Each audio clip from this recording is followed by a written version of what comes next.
All right. See, we got a couple people. You can just post up if you're here.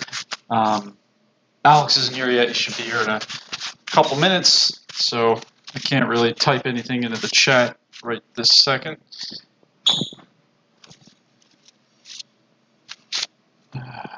Just get the camera set here.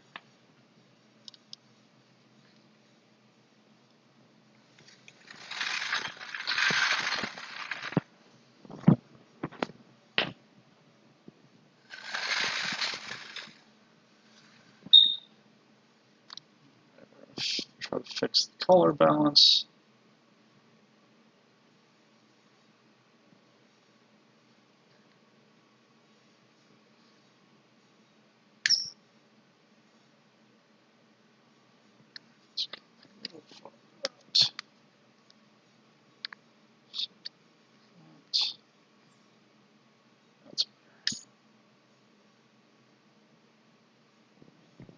Okay. All right, let's see if I can fix the color balance.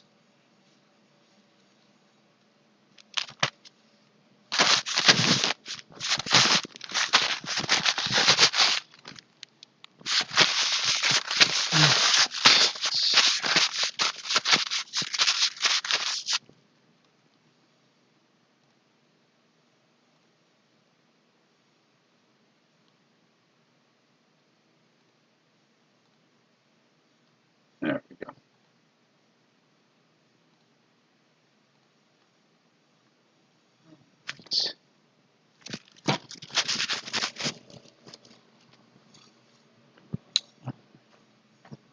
Just see something. Okay. All right. We will get started in just a second. Let me grab a couple of bones because we're going to need to reference some of this since we're starting the lower extremity. So let me get some of these bones over here. This guy. There, that's actually good.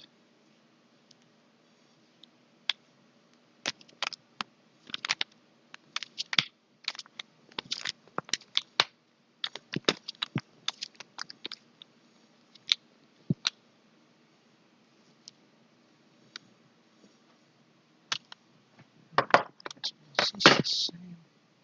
Yeah.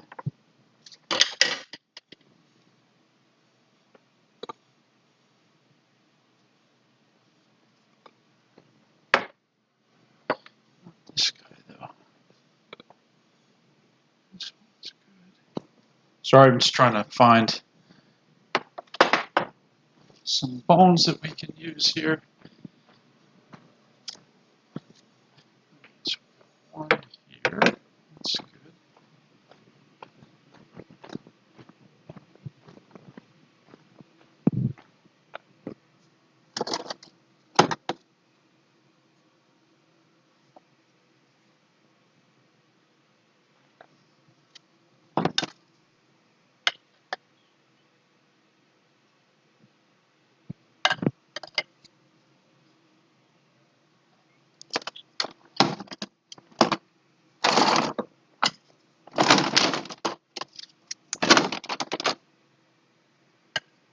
Okay, maybe this guy.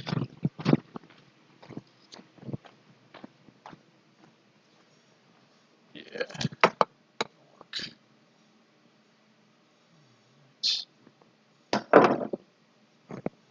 Okay, I think I have enough things here. All right, so we're going to be doing the anterior side of the lower extremity. So we're starting lower extremity today.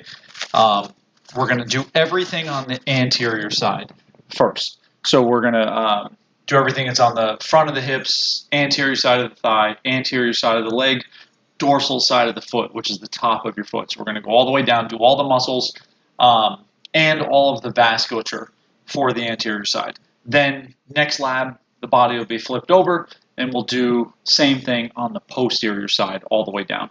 And the reason I'm doing the musculature and the vasculature on the same day is just because we're going to stay on the one side, not have to flip the body. So it just saves a little bit of time having to flip everything over. So let's just go back over real quick, we're talking about the movements, right? If you look back at that first recording, the first lab that we did after the midterm practical, we went through all of the movements, all right, for every one of the joints. So you're going to want to refresh your memory on that one a little bit. The only thing you really have to worry about now is that when we're talking about the hip joint, we're talking about movements at the hip. And just for reference now, if you can't tell, right now, here's the pubis bone, okay? Here's the bottom of the rib cage here, right? So this is superior, this is inferior. Here's the anterior side of the thigh coming down here, right? So I'm standing on the left-hand side of the body. So I'm looking in on the left here, right? Again, this is superior, this is inferior, this is medial, this is lateral, and we're looking at the abdominal cavity going down towards the anterior side of the thigh, just so you know where we're at. So when we're talking about muscles crossing the hips, all right, anything that's going to cross the hips, we can move either the thigh or the trunk or the lumbar spine, right? Or I'm sorry, we described it as moving the pelvis, right? So we can either move the thigh or we can move the pelvis, depending on which one we want to keep steady. So if I was to stabilize the thigh, okay, hold the thigh, then the pelvis is going to move this way, right? If instead I stabilize the pelvis, then the thigh is going to move this way. So we can do either one for things that cross the hips. And since we're on the anterior side of the hips here, everything we're going to see here that cross the hips on the anterior side are all going to be hip flexors. So we're seeing hip flexors on this one. When we do the posterior side next time, we'll see hip extensors instead, right? As we move down, let's just slide down a little bit. Here you can see the knee joint, right? Just steady the camera here. Here you can see the knee. So let me just turn this so we're looking at the top of the knee here, right? So you can see the patella here, kneecap. Things that cross the anterior side of the knee is going to be reversed of what we'd seen before. So remember that from the knee joint, distally or inferiorly, that the movements are going to be reversed front to back. So typically, any other joint in the body, if we were on the anterior side of the joint like we are here, we'd be thinking flexion. Instead, because the knee joint is reversed, on the anterior side of the knee joint, we're going to be thinking extension. For on the posterior side of the knee joint, flexion. Okay, so think when you, anything on the front here is going to straighten the knee joint. It's going to be from bent to straightened. That would be extension of the knee, and those would be ones on the anterior side. When we want to bend the knee joint, that would be flexion, and those things would be on the posterior side of the knee. As we move down, all right, go down, down, down. Now we're going to be down towards the foot here, right? So we can see the ankle joint is going to be here. Here's the dorsal side of the foot. You can see the toes and everything, right? Any, oh, and here's Alex just texting me that I got to open up the door. So I'm going to run out for 1 second. So hold that thought for a second. Let me go open the door for him.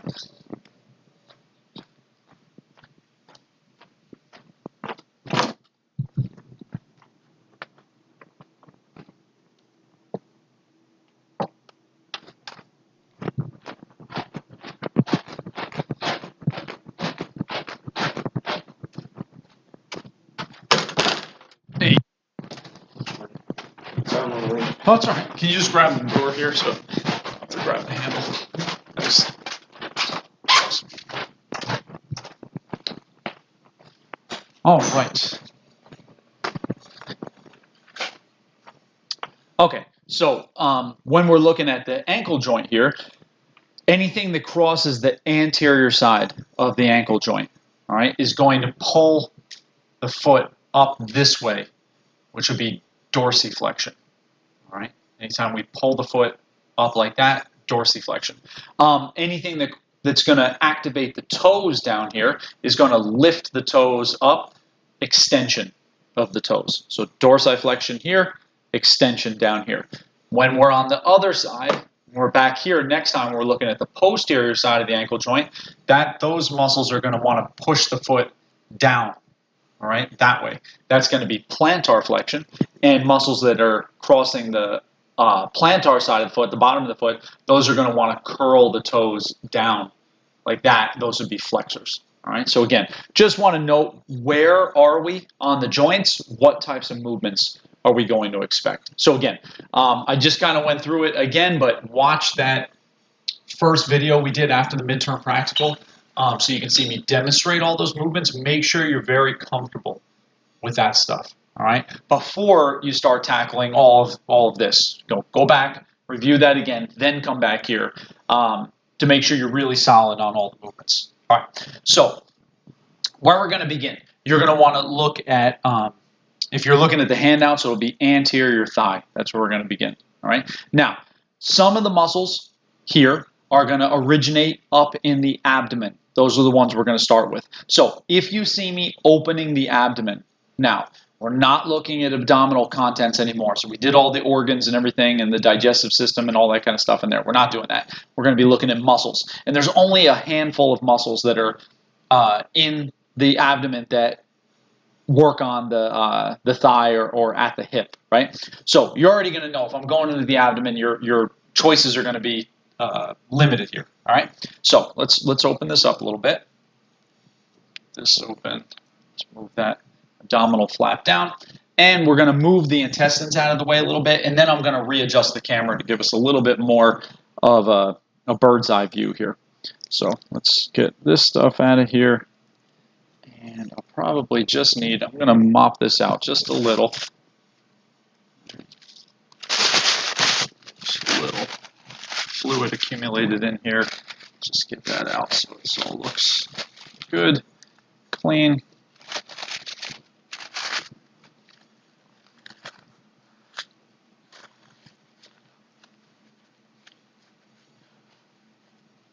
All right, so that picture is going to be pretty good, like that.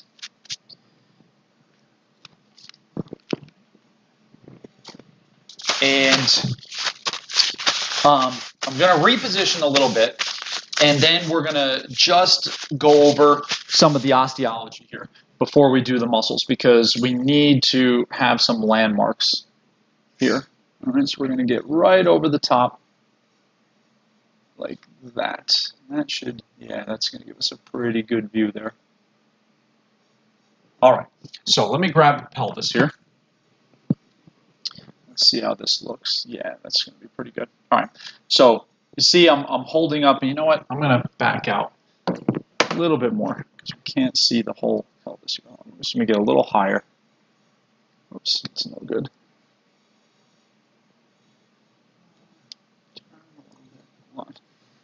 One second there, that's a little better.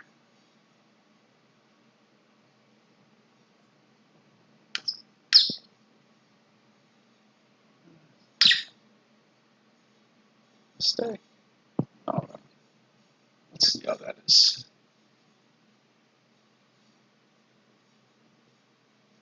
So I'm zoomed out pretty far, but it's because I want you to be able to see the pelvis here. If we hold it, yeah, that's a little bit better. All right.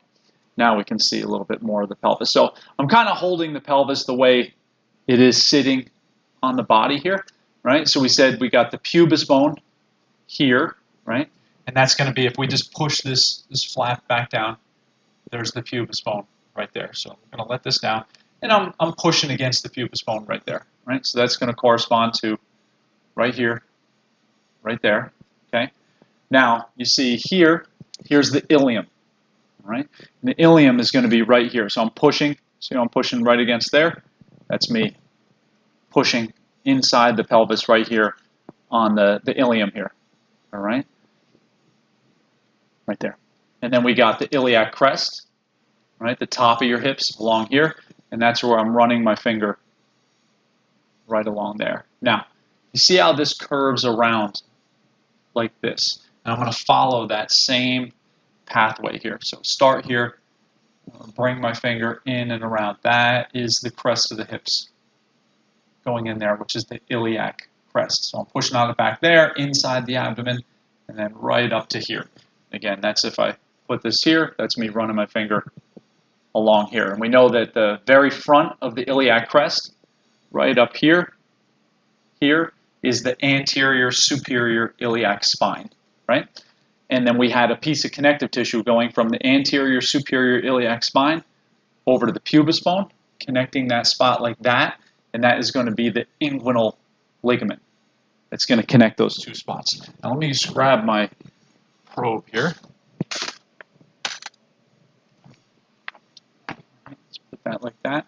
Let's just put the probe kind of connecting those two spots. So the probe is acting like the inguinal ligament. It's connecting those spots, and I'm just going to tilt this down and look at how it creates a passageway there. You see how there's a passageway underneath of where that inguinal ligament would be, if I can hold that properly, right there. Okay, so that passageway is going to allow muscles and vasculature to exit the abdominal cavity. These things are going to pass in this area right here underneath of that inguinal ligament. Okay, watch, I'm going to pass my finger in the same spot here. All right, so if I take my finger, if I can get it, let's see here, where can I do this? Right there. All right, see how my finger is going under here? And look, see this right here. Here's that inguinal ligament that I'm moving around, and my finger is going through that passageway I was just showing you. So any muscles or vessels that are up here that need to exit, they're going to go underneath of the inguinal ligament to get down onto the thigh there. All right. So that's really all of the bony stuff that we need right here. That's what we can palpate. So again, you want to be able to get pubis bone. You want to be able to get the iliac crest right up around here, coming up to that anterior superior iliac spine, and then identify the inguinal ligament. All right, so we want to be able to get all that. Now, looking down in here, we're going to zoom in a little bit right on this area. All right, so let's bring this down a touch. A little closer, something like that. Just a little. There we go. Oops. Okay. So zoom down a touch. Like that. All right. So looking inside the abdomen, first thing we want to locate is that iliac crest again. And it's going to be right here, right when I'm running the probe on, right there. That's going to be where the iliac crest is. So we're going to keep our eye on that spot right there, that kind of bony ridge, right? And I'm going to take some of the intestines here, and I'm just going to lift this stuff back and up out of the way a little bit. Let's just get this over there, kind of like that, all right? And when we're looking at where the iliac crest is right here, that bony feature is going to divide two muscles here. We're going to have one muscle that goes from here superiorly, this one up here, which you can see kind of the edge of it right there. So I'm just going to kind of outline it. Let me see if I can pull this out a little bit more maybe. Is that better, Alex, if I do that? Yeah. You can see it? Yeah. Okay. So I'm going to outline this. Just hopefully I'm not hitting the, I can't really see the screen, so let me know if I'm changing the autofocus, but okay. I'm going to outline it right there. There's like a triangular shaped muscle. See, it's going over this way, down, and back like that. Okay? That one is going to be quadratus lumborum. So from the iliac crest going superiorly, this muscle right here that I'm outlining, quadratus lumborum, right there, that one. Then from the iliac crest going inferiorly, and we'll outline this muscle right here, and then I am hitting the autofocus there, sorry. Like that one that I'm outlining there, this whole muscle, that's going to be called iliacus. Iliacus. So again, we want to find the crest of the ilium, the iliac crest, and again, it's going to divide two muscles, going from the iliac crest superiorly, quadratus lumborum, going from the iliac crest inferiorly, iliacus. Got those two muscles there. So we're just going to identify these first, then we'll worry about what they do. So let's just identify this stuff in here, then we'll figure out function. All right, so you got those two first. Find the iliac crest, which you can see some connective tissue covering it up down there. We just go above or below that. That's the first two. Then, if we go medial to those two muscles, right? So this is lateral, this is medial. We go medial to those two muscles, and I'm just going to pull, whoops, sorry, just knocked the camera. I'm just going to pull this stuff out of the way a little bit. And let me grab my forceps. And right here, we have two muscles. All this stuff I'm moving right here, there's two muscles there. All right, so I'm going to outline that whole area. Right, that whole thing right there. Two muscles there. That's going to be psoas major and psoas minor. Psoas major, psoas minor. Now, you guys are going to make a note that psoas minor is a variable muscle. So sometimes it's here, sometimes it's not, sometimes it's fully formed, sometimes it's not, right?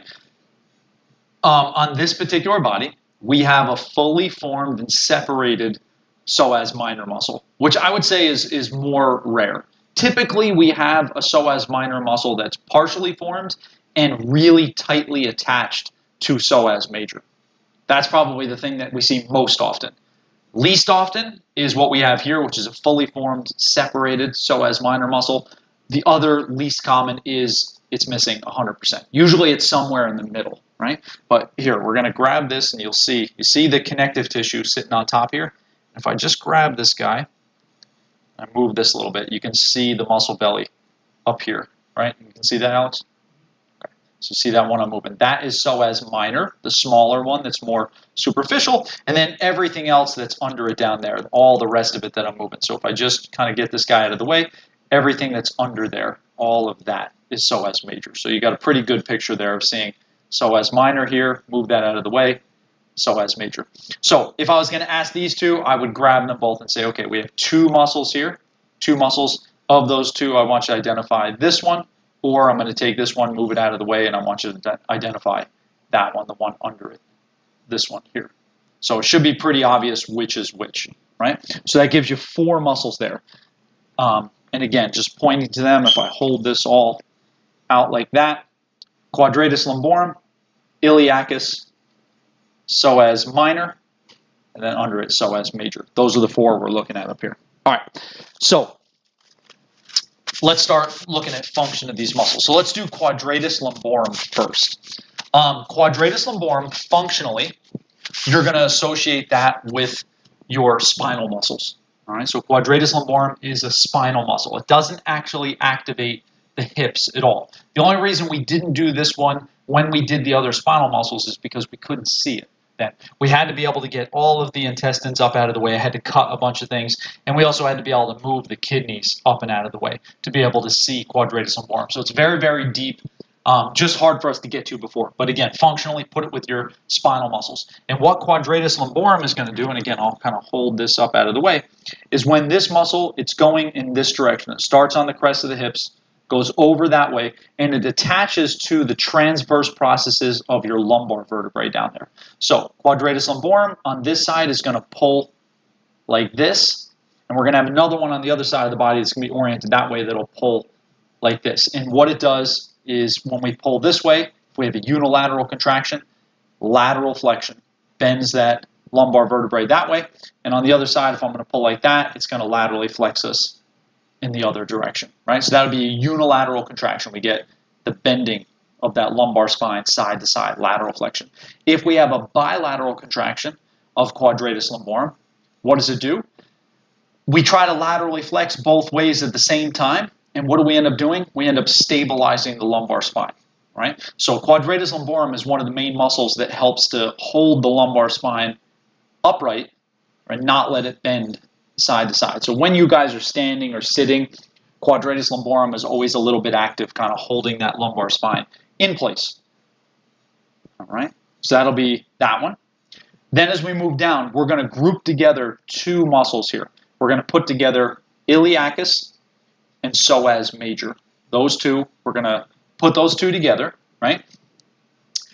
Because they have similar function and because distally, down here, those two muscles join together and have a common distal attachment point. Okay? So up in the abdomen, iliacus and psoas major are separated, but then once it exits the abdomen, those two muscles join together. So let's see if we can move this a little bit so we can see here. That there. Let's open this up. All right, sorry, go this way.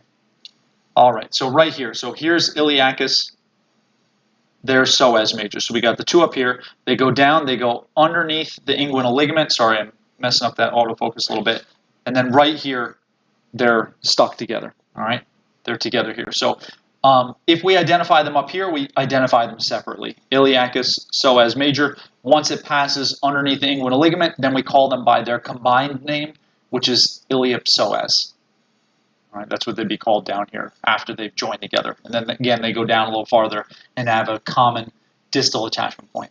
All right, so iliacus, psoas major, pass under the inguinal ligament, iliopsoas down here. So it depends on where I identify it. So again, for this one, I would kind of show you this view, and I'd say, all right, we have two muscles here, 1, 2.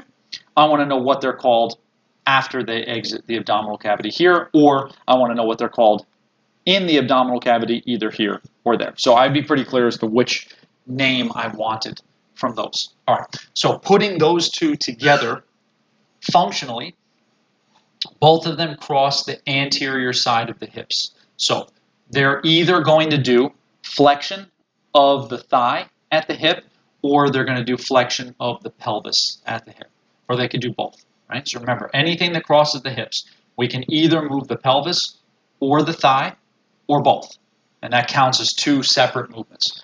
Right? So iliacus and psoas major are going to do, they're both hip flexors. Flex the thigh at the hip or flex the pelvis at the hip. All right, so we got those two. Now, the other one, which was psoas minor, right? So this guy that I'm moving here, this one here, psoas minor, that one, it looks like it's traveling in the same exact direction as psoas major, right? And proximally, it starts on the same spot. So both psoas major and psoas minor begin on the transverse processes of our lumbar vertebrae. So they're going from the lumbar vertebrae down this way. And we already said that psoas major crosses the hips to attach to the femur down here, right? But psoas minor does not cross the hips. It doesn't make it down to the femur. Psoas minor, all right, right here, as it passes under the inguinal ligament, it ends on the hip bones. All right, so I'm just going to, without zooming out, I can't put it back up, but right in between the ilium and the pubis bone, right in that little notch that I was showing you where all these muscles pass, that muscle ends on the pelvis right there, in between the pubis bone and the ilium. So it doesn't actually cross the hip, so we don't get any hip function from psoas minor. What we do get is if we pull from the pelvis and we pull on the lumbar vertebrae this way, right? So when psoas minor contracts, it pulls on the lumbar vertebrae like this, that is going to bend the lumbar vertebrae, right? So we're going to get flexion of the lumbar vertebrae from psoas minor. And that would be bilaterally. Unilaterally, it can assist with a little bit of lateral flexion here. But we're going to note that psoas minor is going to be associated with your abdominal muscles. The abdominal muscles, the main thing they did bilaterally was flex the lumbar spine. Psoas minor is going to act like an abdominal muscle and assist in flexing the lumbar spine. So functionally, you're going to associate it with your other abdominal muscles. Again, why didn't we do that when we did the abdominals? Because we didn't have this fully uncovered yet. We needed to really be able to move all of the intestines out of the way and really destroy a lot of things here to be able to get to that muscle, and we just weren't doing that when we did the abdominal cavity. All right, so that takes care of the stuff up here. Now we're going to move down a little bit. So let's come down. We're going to zoom out so we can see a little bit more of the anterior thigh. Something like, we're going to come out a bit here.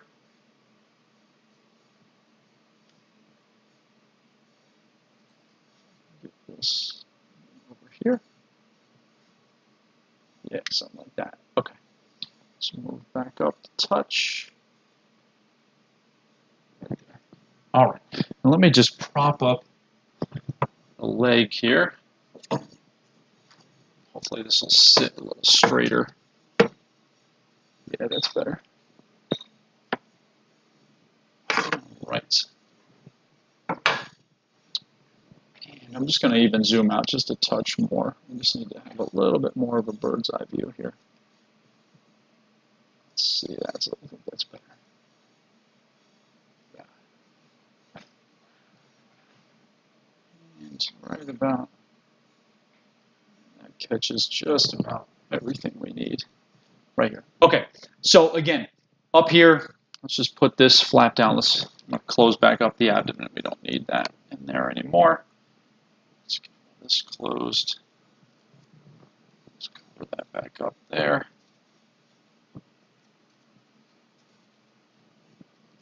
All right. So again, here's the pubis bone.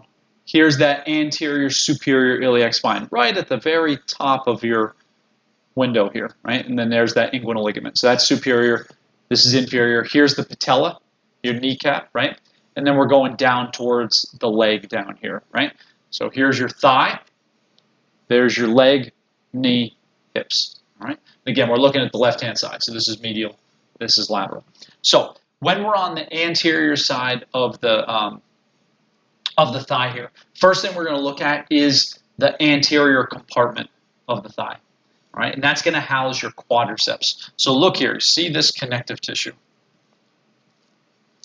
Look at this big flap of connective tissue, and you see how we could close over those muscles, right? So we kind of opened up like a pocket right here. This is the anterior compartment, and within this compartment in here is where you find your quadricep muscles. Now, quadriceps is a collective term for 4 muscles, hence the name, quadriceps, right? So when we say quads, you don't mean individual muscles, you mean a group of 4. We're going to identify the individual ones here. First one you want to find is rectus femoris. Rectus femoris. And that's going to be the most superficial of the quadriceps. That's right along the midline of your anterior thigh. And that's going to be this guy here. This one that I'm moving right here. That's going to be rectus femoris. All right? Straight up and down along the midline anterior thigh. That's the first one. If we follow this down towards the knee, we see that it becomes tendinous right here. And then connecting to that tendon, we have a muscle on the medial side and a muscle on the lateral side that are joining to that tendon like this. Those are going to be vastus medialis over here and vastus lateralis over here. So you see we got the one in the middle, and then we have, it's flanked by these 2 muscles on either side. So this whole thing right here is all vastus medialis, and you see that that's coming over and joining into that tendon there. And then on this side over here, this whole thing that I'm moving here, all of that is all vastus lateralis joining in this way.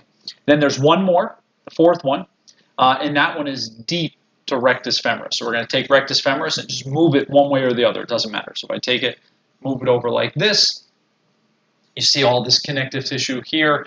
And if I go the other way, well, you're really not going to see much more than the connective tissue right there. This is for vastus intermedius. So you see how rectus femoris would normally cover that up, right? So we move that out of the way. Vastus intermedius there, in between the other 2 vastus muscles. So rectus femoris, vastus medialis, vastus lateralis, vastus intermedius there. All right, those would be your quadricep muscles. Now, you want to think about attachment points here. And what you're going to note is that 3 of the vastus muscles, vastus medialis, lateralis, and intermedius, those 3 originate on the femur right about here. So they originate on the thigh, cross the anterior side of the knee, and end on the tibia down here. You can see that long piece of connective tissue, and it ends right there. The 4th one, though, rectus femoris, that one begins all the way up on the pelvis. All right, so that's going to begin on the ilium, cross the hips, and also come down here and cross the knee. So of the 4 quadricep muscles, 3 of them are single joint muscles. They only cross the knee. The 4th one, rectus femoris, crosses the hip and the knee. So you want to note that. All right, so what happens at the knee joint? All of these muscles, when they contract, right, they're going to pull this way, all right, which is going to pull on the tibia and want to straighten your knee. So if your knee was bent, right now you guys are sitting down, your knees are bent, just straighten out one of your knees. Stick one of your feet straight out in front of you. By straightening out the knee joint, that's extension of the knee. And that's what all of the quadriceps are going to do here. All right, they're all going to straighten the knee joint. Rectus femoris also acts at the hips, and because it passes the anterior side of the hips, it's going to be synergistic to the other hip flexor muscles that we talked about, which are iliacus and psoas major. So rectus femoris up here at the hips is going to help with flexion of the thigh at the hip or flexion of the pelvis at the hip. So it's going to be synergistic to iliacus and psoas major. All right, so that'll be the quadricep muscles here. Now, I want you to note that this piece of fascia that covers over the quads here, all this stuff that I'm holding, has a special name. And this is called the fascia lata. The fascia lata. All right? And that's the name, the special name we give to the fascia that surrounds the thigh. The fascia lata. All right. Now, as we follow the fascia lata over to the lateral side of the thigh, what I want you to see is hopefully right here. You guys can see my fingers, right, underneath of the fascia. And you see how the fascia is relatively see-through there. You can really see the color of my gloves coming through, right? Well, I'm going to roll this out a little bit.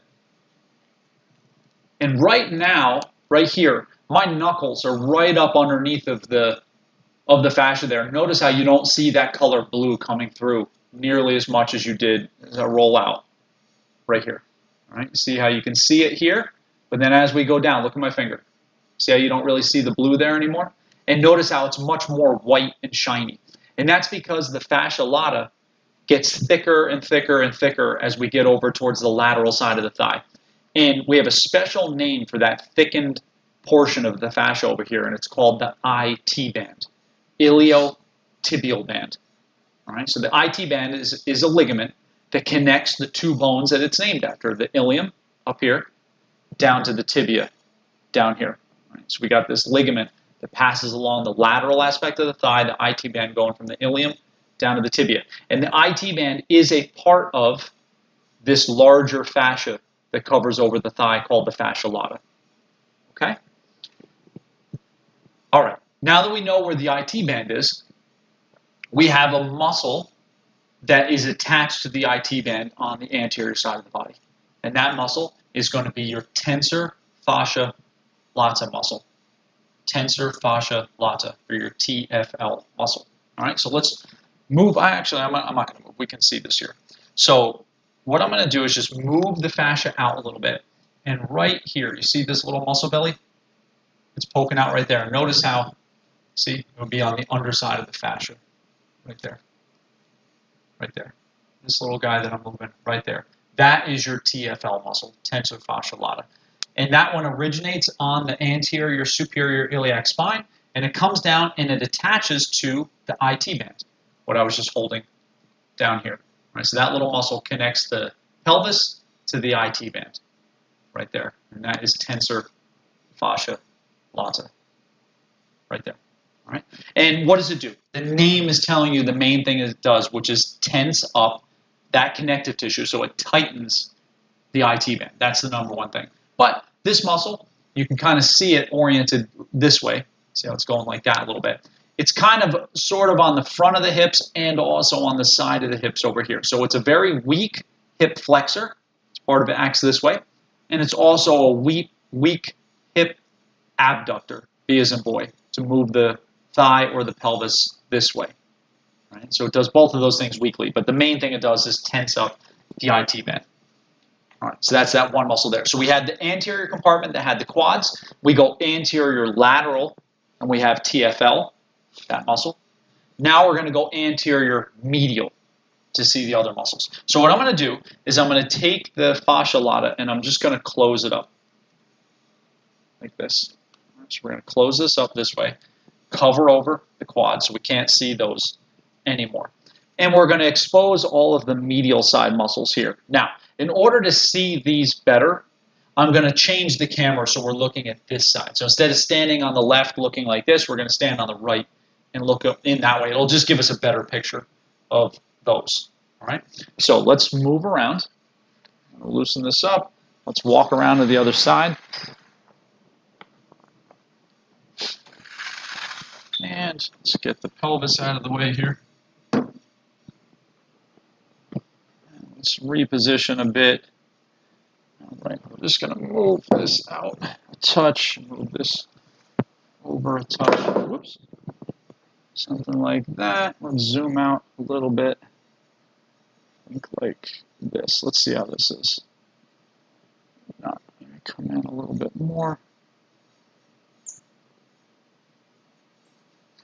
one more time, a little bit farther. This is not. Then we got the thingy in there. Hold on a second. I have to move up a little bit. Sorry, this is trying not to have part of the mount in the way here. Something like this. Let's see how that is.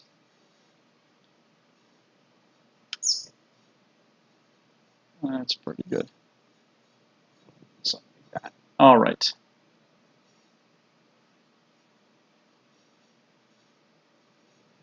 Okay.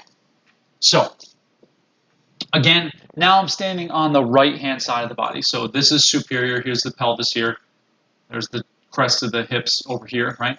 Going down this way. This is inferior down here. Here's the front of the knee again. So we're looking at the medial side of the thigh in here. Now, first muscle we want to identify is one that is located in between the anterior compartment. So here's where the quads were, in there. There's rectus femoris, there's vastus medialis, and we're just keeping that covered up for now. All right, so that's where the quads were, in that anterior compartment. And then over here, all this stuff is in the medial compartment. So we have the anterior compartment here, medial compartment here, and then we have this one muscle, this guy, this one that I'm moving right here. That muscle is called sartorius. And sartorius is located in between the anterior and the medial compartments in its own compartment. So this muscle is isolated all by itself.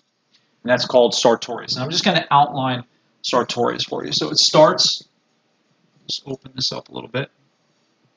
It starts way up here on the anterior superior iliac spine. I'm going to trace it down, down, down, down, all the way down, and then it hooks around behind the knee and ends up over here, up on the anterior side of the tibia.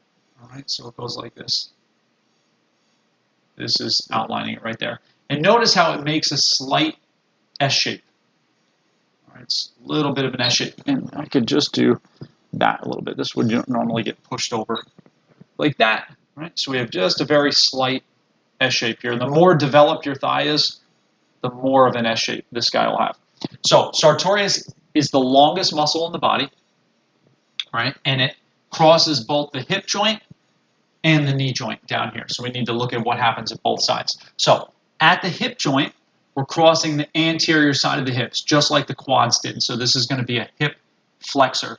So it's going to be synergistic with rectus femoris, with iliacus, with psoas major. You're going to put sartorius there as well. It's going to be a hip flexor up here. Now, at the knee joint, here's the front of the knee. You can pretty clearly see that sartorius is crossing the posterior side of the knee, right? So here's the anterior side of the knee. Here's the posterior side of the knee. And we can see sartorius. I can grab it right there. See it going behind the knee. So it's actually going to pull the knee like this, which is going to bend the knee joint. So it's going to be a knee flexor. So we'll do flexion of the leg at the knee. All right, because it's on the posterior side. Remember, the quads cross the anterior side. They were knee extensors. Sartorius crosses the posterior side of the knee. It's a knee flexor. All right, so we get flexion at the hip. We also get flexion at the knee. And the other thing you want to note is that this muscle originates more on the lateral side of the thigh, right, but crosses around to the medial side of the thigh, right? So this muscle, as it pulls, is going to pull the thigh this way, which is going to want to roll the thigh out. All right, it's going to be an external or lateral rotator of the thigh at the hip, or of the pelvis of the hip. So it does hip flexion, knee flexion, and external rotation of the thigh at the hip. It does all those things. So right now, if you guys are sitting down, with your feet on the floor, right? Take one of your feet. Let's just say take your left foot and cross it over your right knee, like you're going to sit cross-legged, right? Take your left foot, cross it over your right knee, and in you doing that motion, you're activating sartorius because you're bending at the hips, you're getting hip flexion, you're bending at the knee, you're getting knee flexion, and you're also, by putting your left foot over your right knee, you are doing external rotation of that left hip as well, right? So when you sit cross-legged like that, or think you sit crisscross applesauce on the ground, you're using sartorius on both sides to draw your feet and your legs and your thigh into those positions, okay? So that one's sartorius. So again, you're going to note the sartorius is by itself. It's not an anterior muscle. It's not a medial thigh muscle. It's in between in its own compartment, and it serves as a divider between those two compartments. All right. Now we're going to move into the medial thigh compartment, and there's going to be 5 muscles here. 5 muscles that we're going to consider medial thigh muscles. So we're going to put them up there in order in the chat. And at first, I'm going to kind of number them, and then we'll go over the names. But we'll just get this up in the chat first. So the 5 we're going to have, first one is going to be called pectineus. Second one is adductor longus. Third one is adductor brevis. Fourth one is adductor magnus.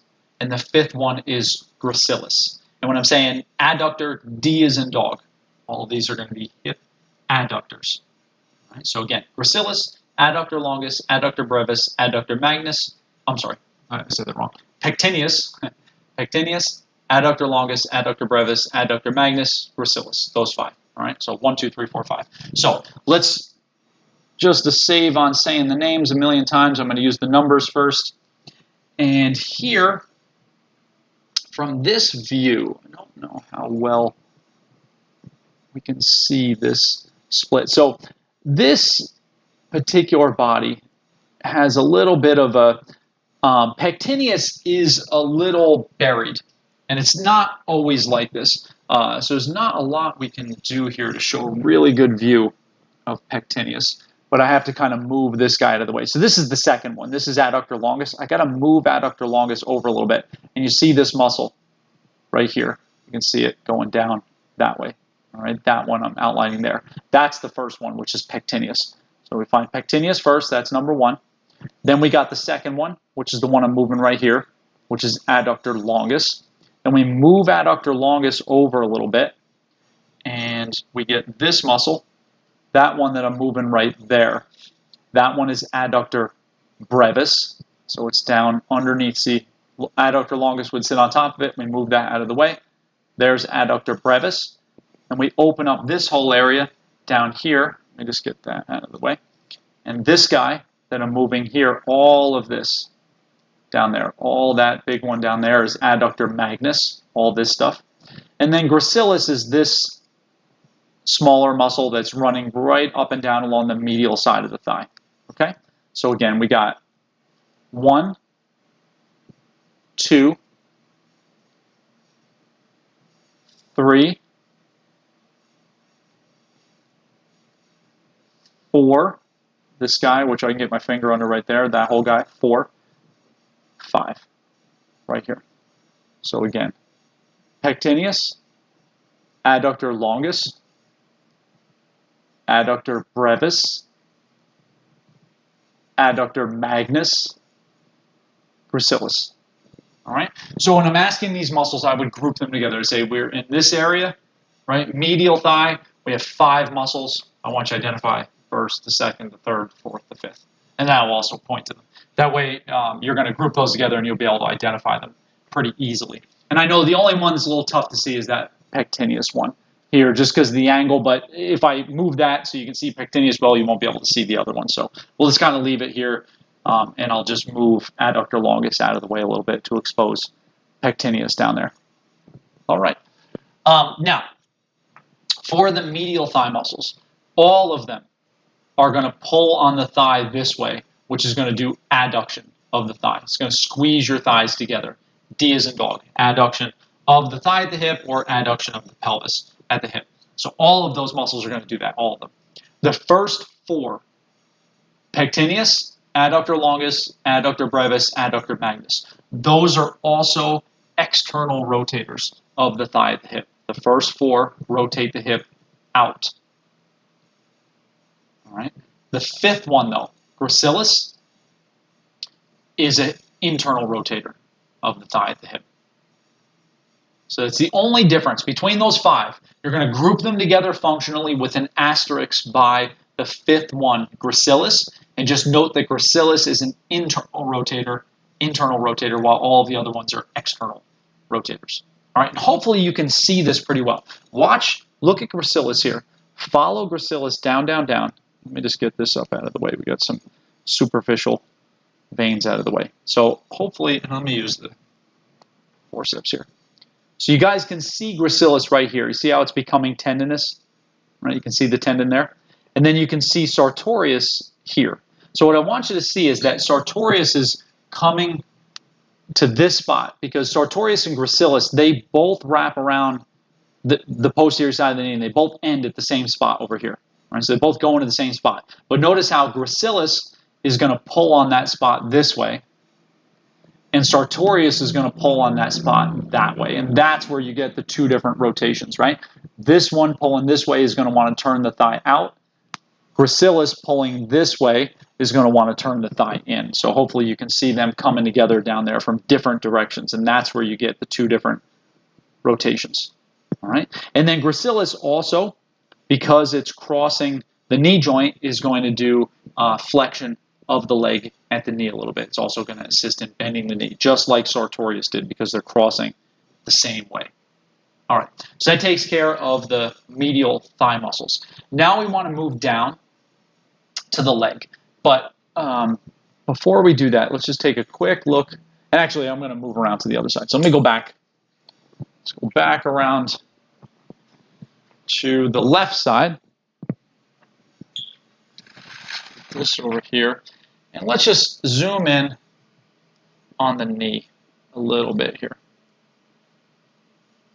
And let's just take a pause for a second, and we're going to show some of the osteology here of the thigh going down towards the knee and the tibia. So let's move this over. There we go, and let's get this out of the way. And we're just going to let that fascia open up a little bit. Just go back here. All right, so we can see a bit of the anterior thigh. Here's the patella, right? Right there, there's the kneecap. And we can see that, let's get that out of here, this quadriceps connective tissue coming up and over the knee. So let's talk a little bit about that first. So when we did the quads, all of the quadriceps joined together above the knee, right here, all four of those muscles. And we call this piece of connective tissue here the quadriceps tendon, or you can call it the patellar tendon, either way. That's just where all the quadricep muscles join to this piece of connective tissue here, quadriceps tendon, right? Then that goes over and encapsulates the patella. So that tendon is actually attached to the patella here. And then it continues, which we can see right here. And I think this is opened up, yeah, like that. You see we get under it right there. So it continues from the patella down here to the tibia, right? And it ends on a bump on the front of your tibia called the tibial tuberosity. You guys can feel that. If you guys are sitting down with your knees bent, right?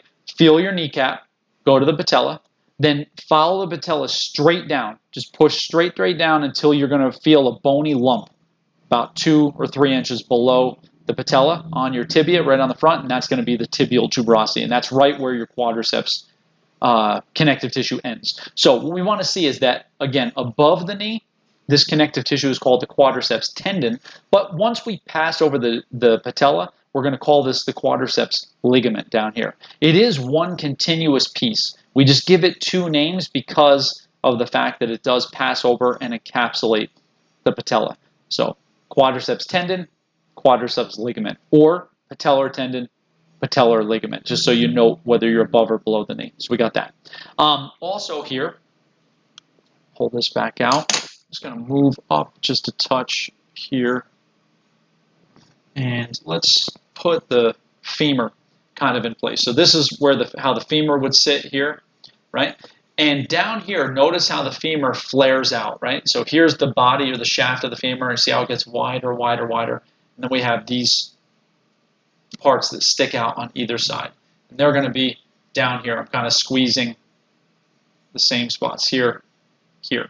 Those are the condyles of the femur. So we have the medial condyle of the femur. I'm sorry, epicondyles, sorry about that.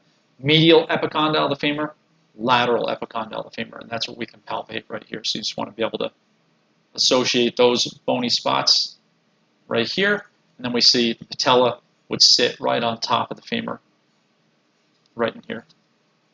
All right, and then the proximal end of the femur, some of these spots, we're going to talk about this a little bit more when we do the posterior side. All right, so we'll go over the proximal end of the femur when we have the body flipped over. We're gonna mention that a little bit.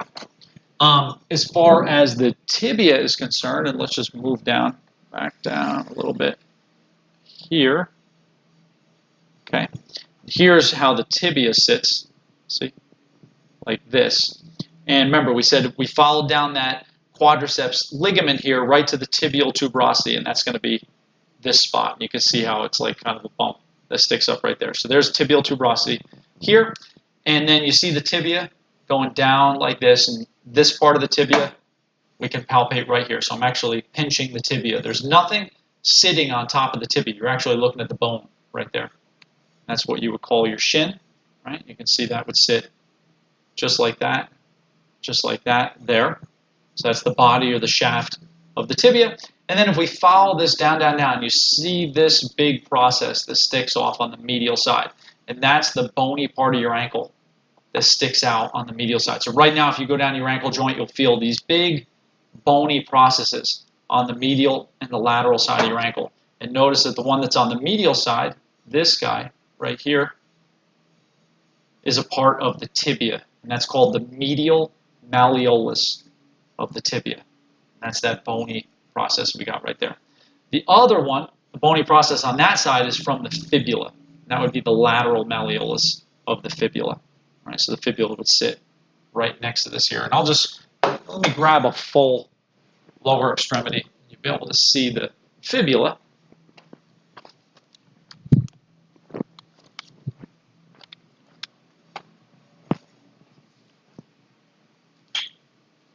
Right, something like this. Now you can see the full thing here. Sorry for this. This is why I didn't use this one, because it's hard for me to hold this in place without it falling. There we go, like that, right? So there was that medial malleolus here, and then you can see, I can't get it to stay. You can see the fibula coming down this way, and the lateral malleolus would be over there, like that. So that's how it sits. So we got those two bones. So this is similar to your forearm, where we got two bones. The only difference here is down in the leg, we don't get pronation or supination here. These bones always stay in the same position. There's no rotation of the bones here. So on the medial side of your leg is always going to be the tibia, and on the lateral side here is always going to be the fibula. And notice this one spot. We're going to mention this more on the posterior side. I just cannot get that to stay where I want it. This spot up here. So if you follow the fibula up to the proximal end, this is the head of the fibula here, and it sticks out on the lateral side of your knee joint. All right? You guys should be able to palpate this. If you feel with your knees bent, right, just kind of squeeze the sides of your knee joint. And then on the lateral side, slide your fingers down an inch or so, and you should feel a bony lump sticking out. And I'm going to turn this a little bit so you can see. So we're going to go right here. I'm just going to put this fascia back in place. So you're going to grab the side of your knee, so kind of squeeze either side of your knee, and we're just going to move our fingers down a little bit. And right here, right on the lateral side. So here's the joint. We're going to come down about 2 inches. There's going to be a bony lump that sticks out right here just below the lateral side of your knee. That is the head of the fibula. Put my fingers on right now. I'm going to mention this again on the posterior side. We're going to go over the head of the fibula again there, but you can palpate that. All right. So a little bit of osteology there. Make sure you key in on those bony spots, and also be able to palpate those spots on yourself. Be able to find them, identify them on the body, but also identify them on yourself. Now, let's slide down a little bit here, just like this. All right, now let's put this fascia back in place. Let's turn this up a little bit. So again, I'm standing on the left side of the body, so I'm looking in on the left. And you can see if I turn this, you're looking straight down on top of the leg. And again, what I want you to note is that on the medial side of the anterior leg, we just have the tibia. No muscle there, just skin and fat right over the tibia, right? We actually don't even have any major vasculature that runs over the top of the tibia here. If we go to the lateral side, so that's anterior medial tibia. Anterior lateral, that's where we have your anterior leg muscles. What you would think of as your shin muscles are on the anterior lateral side. So we got to turn the leg a little bit to be able to see that. Now, I'm going to open up the fascia right here, and you're going to see those muscles. So you see how we're going to take this fascia, And we're going to pull it over out of the way, and we start to expose some muscles in that area, right? And now these are the ones we want to identify now. So I'm going to just come down here, so leave this lifted a little, something like that. I think maybe, how's this going to stay the best here? Sorry, just trying to get it so that it'll stay rolled out. I'm going to have to hold it. Okay. So as we move the fascia out of the way, in this area, we're going to have 4 muscles. Anterior leg, we're going to have 4 muscles. We're going to start medial and go around laterally. So the 4 are going to be tibialis anterior will be the first one. Then extensor hallucis longus will be the second one, and that's that guy that I'm moving. That my finger is kind of rubbing against right there. And then the third and the fourth one are going to be these guys that I'm grabbing right here, and they're kind of stuck together. And that's going to be extensor digitorum. Extensor digitorum longus, or my brain is shutting off there for a second. And then fibularis tertius. Okay, so again, we have 4. Tibialis anterior, extensor hallucis longus, and then the third and the fourth kind of stuck together, and that's going to be extensor digitorum longus and fibularis tertius. Those are going to be the 4. Now, how are we going to identify these? I'm going to zoom in a little bit here so we can see just a touch closer. Something like this, right, just so we really just see where I opened up the fascia here. Sorry, I got to come out a little bit more. So, yeah, something like that right there. All right, let me grab my forceps.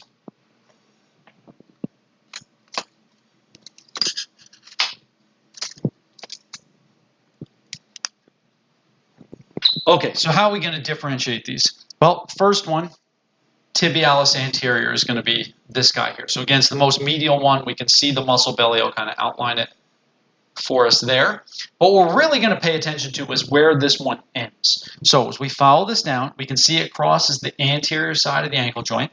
And this one is going to end right here, right? On the medial side of the foot, not going down to the toes.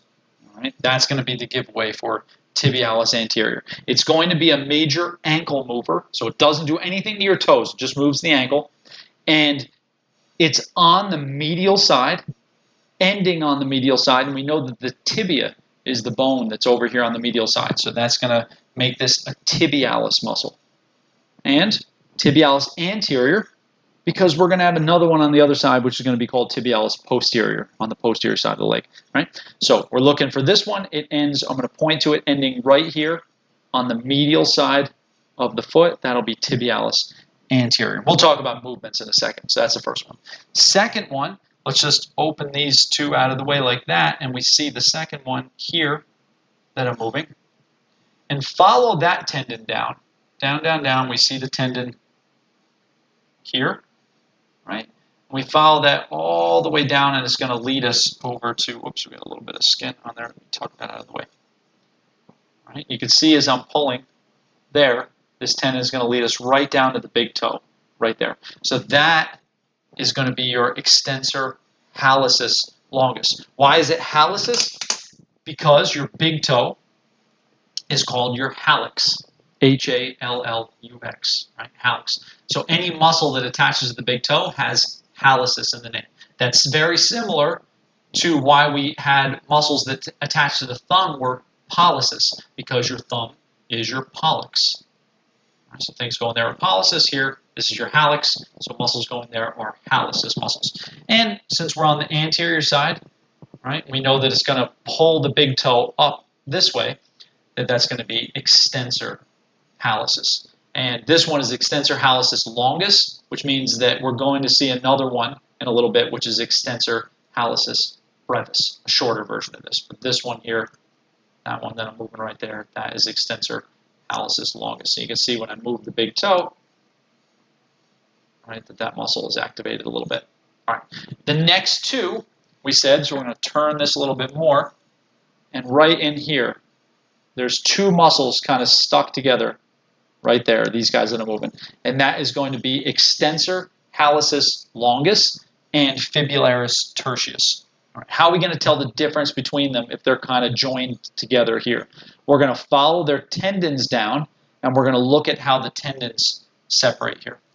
All right, so let's move this out of the way. Hold on, so let me get some of this connective tissue over.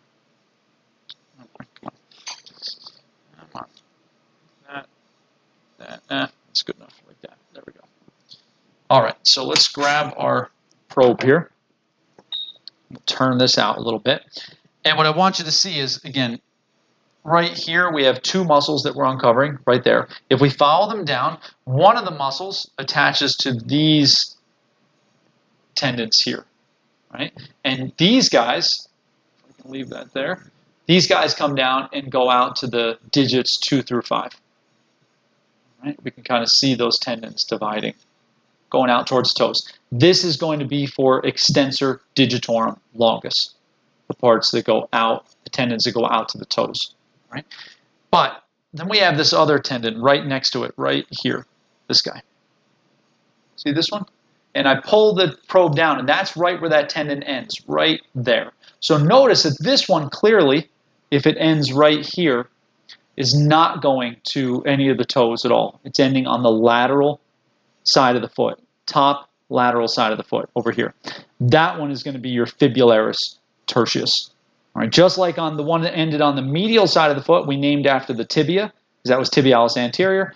This one that ends over here on the lateral side of the foot without going down to the toes, we're going to name after the fibula, and it's going to be fibularis tertius. So here, if I move this out of the way and I say, here we got two muscles, I'm kind of grabbing two muscles here, I want you to identify the one that goes to these tendons here, right? Those tendons which attach here, here, here, here, pointing to the toes. You're going to go, that's extensor digitorum longus. If I said we have two muscles here, right? We got two muscles here. I want you to identify the one that attaches to this tendon, that tendon, which ends here, not pointing to the toes, fibularis tertius. That's how you're going to differentiate those muscles.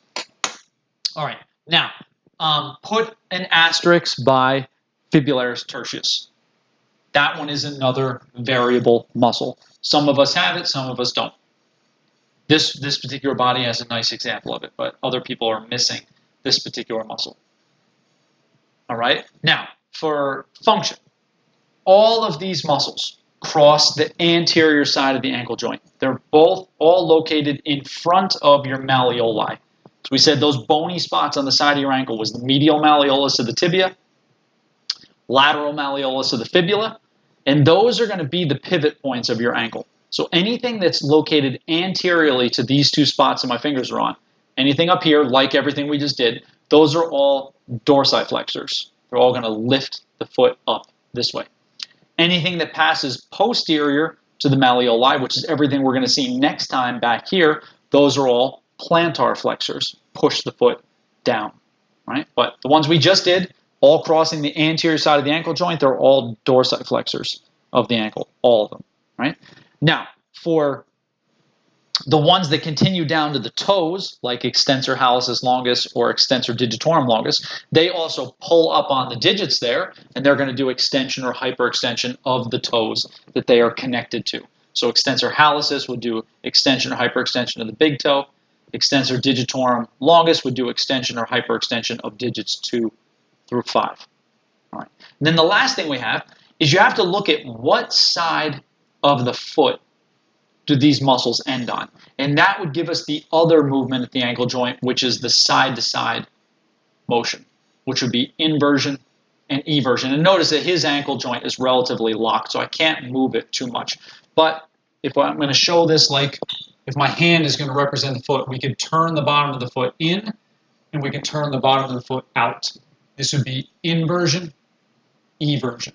So we're going to note that if I pull on the medial side of the foot, if I pull up on the medial side of the foot, that's going to want to turn the bottom of the foot in, inversion. If instead I pull up on the lateral side of the foot, that's going to want to turn the bottom of the foot out, which would be eversion. So we got to look at where do these end. So notice that tibialis anterior ends over here.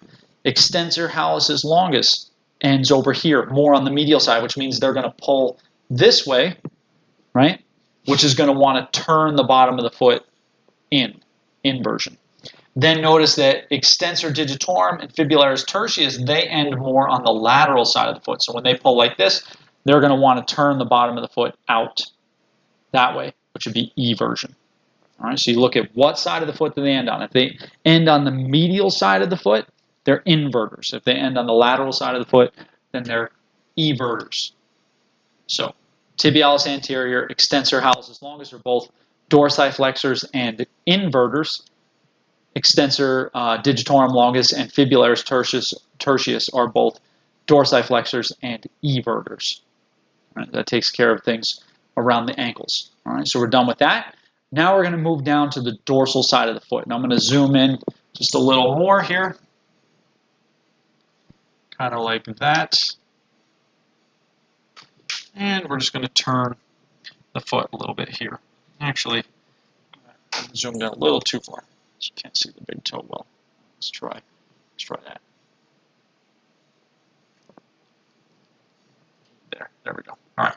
So we're looking at the dorsal side of the foot here. Now you can see some vasculature sitting on here. You can see all of those tendons that we were looking at before. But we also have a couple of muscles that are located on the dorsal side of the foot underneath and next to these other tendons that we just looked at. So namely, we're going to have two that we're going to worry about. And that's going to be extensor hallucis brevis and extensor digitorum brevis. We already know, based upon the names, we already kind of know where they're going to go, right? Extensor hallucis brevis is going to the big toe, and extensor digitorum brevis is going to go to digits 2 through 5. All right, but we need to be able to figure out where they are and all this stuff. So let's look at here. Move some of this stuff around a little bit and open this up here. We have this vasculature, which I'm trying to save, is blocking us just a little, but you guys will see it once I start moving it. Here is the tendon for extensor hallucis longus right there. And then notice right here, see this smaller tendon right next to it right there. That is for extensor hallucis brevis. And if I just come down here a little bit, open this up, open this stuff up a little, if I can get this all out of the way like that, here's the muscle belly. There. I think if I move it like that, you guys can see it pretty well. That is extensor hallucis brevis. So notice that it's coming down. The tendon is right alongside of extensor hallucis longus, and both of these guys go down towards the big toe here. The difference is that extensor hallucis brevis does not cross the ankle joint. It's located, it originates on the top of the foot and goes down to the hallux, or the big toe down there. So the only thing it does is extension or hyperextension of your first digit, or of the hallux. That's extensor hallucis brevis. Starts here, ends there. Where the other one, longus, right, clearly starts more up here. I can't see my probe, but I think I'm still on the screen, right? Yeah, it's like right underneath the mount of the camera. I can't see it, but that would be longus. So that one crosses the ankle, but brevis does not cross the ankle. They both activate the hallux, though. All right, now, extensor digitorum brevis, this one's a little trickier to see because it's really covered up by all of the tendons. Let's just pick those guys up again. Get this out of the way. Sorry. Here. All right. So there are the tendons for extensor digitorum longus. Extensor digitorum brevis is located under this. So if we kind of grab, let's see, I don't know if I can hold the foot in the right position and open this up at the same time. But here, if I do this, if I grab it and I move it, there we go. See this guy that I'm moving right there? Right, so you see how we kind of had to move those tendons out of the way underneath of it? And then you can see the little tendons right here. At least you can see two of them, right? That's going to be all part of extensor digitorum brevis. The rest of it is underneath here.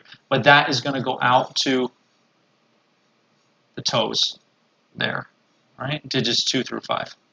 Extensor digitorum brevis. It's just underneath of the longest tendon, so it's a little tough to see. But I think, again, if I grab it and I move it, you guys should be able to see it a little bit and see the difference between that one that I'm moving there versus this one that I'm moving there. See, I'm moving both of them. This is hallucis, this is digitorum there. All right, you can see them all right? Yeah, I know it's a little busy there, so just pay attention. When I show it on the thing, I will grab it and move it around a little bit so you can really see what I'm showing. But those would be the two muscles that are on the dorsal side of the foot, and both of them only activate the toes. They don't, neither one of them cross the ankle, so no ankle movement, just extend or hyperextend the hallux, or extend or hyperextend digits 2 through 5. That's it. All right, so that's done with all of the muscles on the anterior side. So let's go to the vasculature. All right, and it's not a ton. I'm going to show you some of the drawings. Right, we're going to associate them, but some of this stuff doesn't even have drawings. So you guys, and I'm going to put it up under the camera in a second, you guys have a drawing for the lower extremity arteries. And it shows both the anterior and the posterior side on one drawing. So we're going to look at that one, and we're going to do the anterior side stuff. There are also some superficial lower extremity veins. I did not make a drawing of it because on the anterior side, there's only one. So I just didn't make a drawing for one thing. But we're going to associate it with, you know, its position and maybe around some of the other vasculature. So you can either draw it in on your artery drawing if you want, or just make a note of it. And then there's also some nerves on the anterior side of the lower extremity. Again, I didn't make their own drawing because there's not that many. So the only drawing here is going to be the lower extremity arteries, which we're going to reference first. Then we'll do the veins and the nerves. So let's move back up. Let's go superiorly. Let's go all the way back up. So we're back over here on the anterior side of the thigh. So let's kind of start here. And again, abdomen is up here. Here's that inguinal ligament right there. There's the pubis bone. There's the anterior superior iliac spine. And here's the anterior side of the thigh. So I'm still standing in here on the left. So let me grab the drawing. Don't know. I'm not sure if I have it in this packet or if it's separate. I might be on the other room. Yeah, I think it's in the other room. Hold on one second. I got to grab it out of the other room.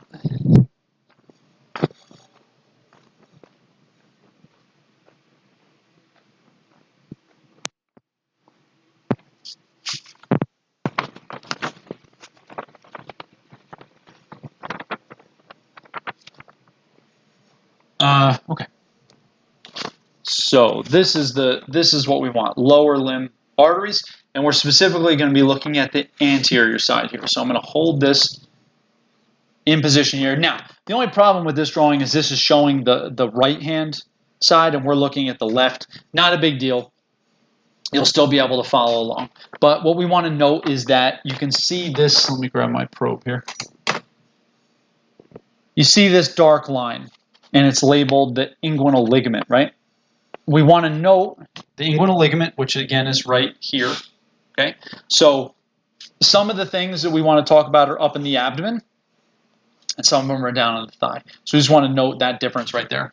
And what we're going to say is that the things that are up in the abdomen, right, these guys up here, we've already seen. See how this is your common iliac artery splitting into your external and internal iliac. We did that when we did the abdominal vasculature first half. But that's kind of where we stopped. Now we want to follow external and internal iliac down farther. Now notice that internal iliac dives down, and you see this letter A? That one moves over here to the posterior side. All right, so we're going to see where internal iliac comes out when we do the gluteal region. What we're going to follow right now is where external iliac is going down underneath the inguinal ligament and where it emerges on the anterior thigh. And you see that once we pass from here to here, name change. External iliac becomes your femoral artery. It's the same vessel, it's just whether we're above or below the inguinal ligament. So let's find this femoral artery first. And that's going to be here. I'm going to actually hold up three things here. There. Push the probe. Bit of a mess there. There we go. So kind of push the probe through right there. And hopefully you guys can see 1, 2, 3 things next to each other there. These are all of your femoral vessels. just as they're emerging from underneath the inguinal ligament. And in order from medial to lateral, this is going to be your femoral vein, femoral artery, femoral nerve. V-A-N from medial to lateral. Now, we're concerned about the artery right now, but I did want you to see how all three of these things are clustered together there. The vein, the artery, and the nerve, all in that same spot. And this is going to allow us to identify. I'll just wet this down a little bit because get a little dry. And this is going to allow us to identify a superficial region in the body, all right? And it's going to be called the femoral triangle. So what I want you to see is that if we look here, you can see those vessels very well right in this area. But as we go down, notice how you stop seeing them right about here, right? And that's because all this stuff passes underneath of muscles and starts getting covered up by other things. But in this area right here, both the vein, the artery, and the nerve are all highly exposed. So we call this area the femoral triangle. And the femoral triangle is bordered by three things. Superiorly, it's going to be the inguinal ligament, which we can see right there. So this is the top border, like that. Laterally, it's bordered by this muscle here. This guy, let me grab it, lift it up. This guy here, which is sartorius. And medially, it's bordered by this muscle right here, which is one of the medial thigh muscles, which is adductor longus. So notice how if I follow down adductor longus to sartorius to inguinal ligament, that it makes a triangle. See that? That is the femoral triangle. So know the borders of the femoral triangle. Know what's contained within the femoral triangle, which is femoral vein, femoral artery, femoral nerve. And then we're making note of this area because it's clinically significant. You really don't want to get injured in your femoral triangle. That's a pretty bad place to take an injury because we don't have anything protecting the vasculature there. Just skin and fat sitting over the top. That's it. No bones, no muscles, no nothing. These vessels are highly exposed in that area. So it's just a clinical region that we want to identify. All right, so let's go back to the artery. So of those three things, we're going to identify the artery first. That's this guy that I'm holding up here. So that is the femoral artery that we got. Move that over. All right, so let's grab this here. There we go. So here I'm holding and moving around the femoral artery. Now, first division we're going to look for is the femoral artery is going to split this way, like this, up and down. All right, and it's going to split from femoral, and then we're going to have a branch coming off, which will be deep femoral. So when we see it like this, deep femoral, femoral, right there. That's the first thing we want to find, and that's on your drawing as well. So I'm going to zoom in way up in here, and we want to look for this division right here. Femoral continues, and then we have a branch coming off right there, which is deep femoral. Right? They're sitting on top of each other. So let's find that first. And so we're going to lift up on femoral like this, and there is deep femoral right there. All right? See that here, here. Now notice we have this other thing coming off over here. We're going to worry about that in a second, but we're going to find the major split right there, where this kind of makes like a Y, like that. Is that visible pretty good, Alex, like that? There we go. Maybe I'll hold it there. Here, here. So this is femoral up here. This is still femoral down there, and then we got that branch going, diving deep right there, deep femoral. So find that split first. That's the first thing we want to identify. Now, once you've found that division, we're going to look for branches. One branch is going to go medially, and one branch is going to go laterally. And that's going to be your medial femoral circumflex artery and your lateral femoral circumflex artery. But what you're not going to know, and what is going to change from pretty much cadaver to cadaver, is where exactly do those branches originate from. So once we've identified this split, we might find that the medial and the lateral femoral circumflex arteries both branch off of femoral after the split. They might both branch off of deep femoral after the split. We might have one branch off of femoral before the split and the other branch off of deep femoral after the split, or the other way around. So lots and lots of variation here. That medial and lateral femoral circumflex arteries can originate from femoral or deep femoral before or after they split. Any combination of that. So we're not going to go in with like any kind of predetermined notion of this is where it's going to be. It's not going to happen. Every body you run into is going to be slightly different in this area. And that's to be expected. It's totally normal. All right? So we're just going to look for direction. Which way are these things coming off? And so here, we're going to go back to the same spot, to the same split right there. Okay? Femoral, deep femoral. And if I move over this way, look at this guy. See this? And look at what side. See? If I hold up femoral here, see how it's branching off the lateral side of femoral? That's lateral femoral circumflex. It just happens to split off of femoral before we see that deep femoral split. See, so if I hold it like that, you can see it. Here's femoral, deep femoral, and here's lateral femoral circumflex before they split. All right, coming this way, coming off towards me to the lateral side like that. So I would hold it.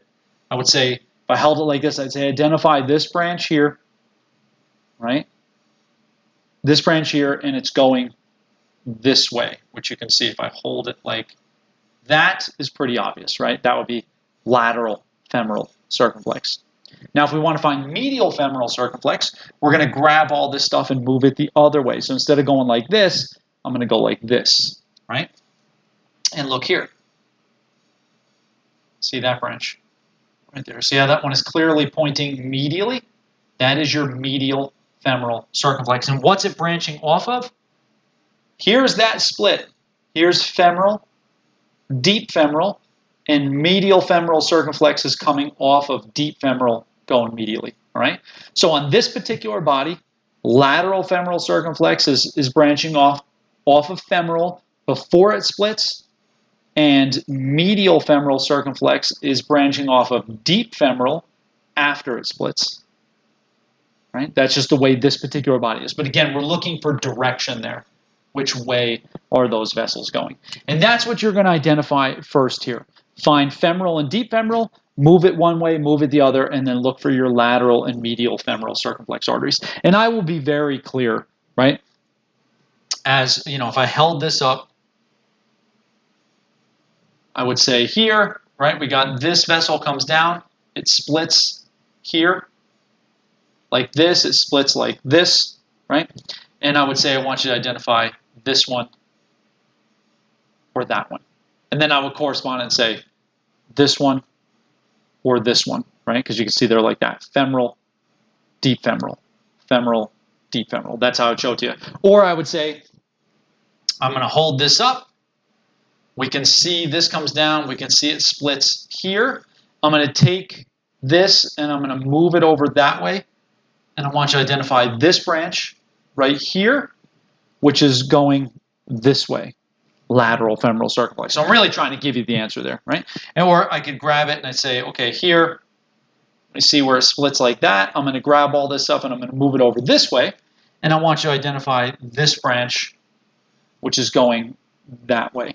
And that would be medial femoral circumflex. So I think if you kind of know what you're choosing between in that area, the way that I show it is really going to give you the answer. You're going to note that the veins right next to it, the femoral veins, which are here, are doing exactly the same thing. And we can see the one split right there, right? Femoral vein, deep femoral vein, and then you would see all the other ones. We don't need to worry about it. It does the same exact thing that the arteries do. All right. Now, one more thing we want to find is here. So we got all of these except for this. So we got medial femoral circumflex, lateral femoral circumflex, femoral and deep femoral. But if we follow deep femoral down here, we see there's a couple little branches, and we'll move in a little bit. There, there, there. And these are perforating arteries. Those we want to find. Now, there's going to be more than one perforating artery, although we might not see more than one. That's okay. I'm going to show you one good example of a perforating artery, but note that typically there are 2 or 3 or 4 of them. And it would just be your first, second, third, fourth perforating arteries. However many there are, you just number them. That's all. You're also going to note that they go towards the hamstrings. So the perforating arteries originate on the anterior side of the thigh. They pass through a medial thigh muscle to emerge on the posterior side of the thigh on the hamstring muscles.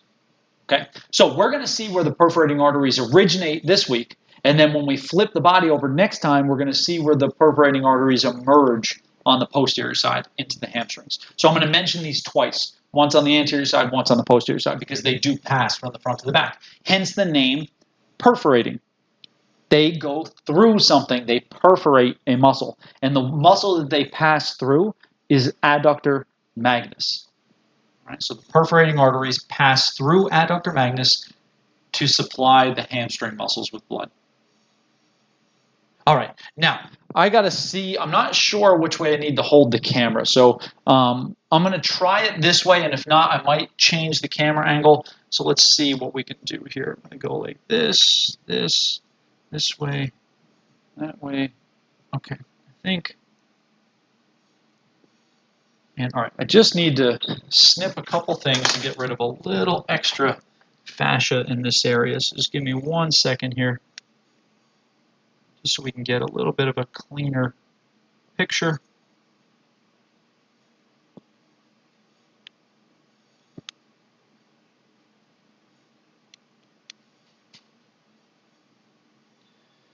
I don't know how much of this I'm going to be able to easily get out.